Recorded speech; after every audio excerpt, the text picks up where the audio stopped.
अस्सलाम वालेकुम जी dear students. आज हम बात करेंगे मैनेजरियल अकाउंटिंग के हवाले से। मैनेजरियल अकाउंटिंग के कुछ इंपॉर्टेंट क्वेश्चंस आपके सामने लाया हूँ।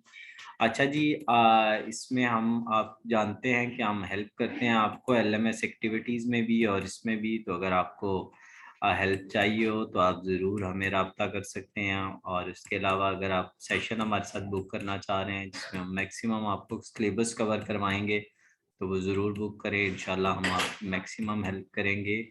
और इसके अलावा जो बाकी चीज़ें हैं वो ये हैं कि आपको इनमें जितनी भी सपोर्ट हो सकी वो हम करेंगे। बल्कि इसके अलावा स्टैट के जो है ना, स्टैट 301 उसमें भी हम कर रहे हैं। वो यहाँ मैंने लिखा नहीं है, लेकिन स्टैट 301 में भी हम जो है वो काफ़ी सारी हेल्प कर रहे हैं स्टूडेंट्स की। तो ये भी आपके मैनेजेरियल के ही क्वेश्चंस चल रहे हैं, कुछ इंपॉर्टेंट क्वेश्चन है। अगर ये आपको फाइल चाहिए हो तो आप मुझसे मंगवा लें, मैं आपको पीडीएफ भेज दूंगा। इस फाइल में और जो नेट पे पड़ी हुई फाइलों में क्या फ़र्क है, वो पुरानी फाइल है। ये वो फाइल है जो बिल्कुल लेटेस्ट फाइल है और इसके ज़रिए आपकी हेल्प जो है वो बहुत अच्छे तरीके से हो सकती है। आप ले सकते हैं, कोई ऐसा मसला नहीं है। ये मैं आपको भिजवा दूंगा। Thanks for watching. चैनल से जुड़े रहने का बहुत शुक्रिया। Thank you very much.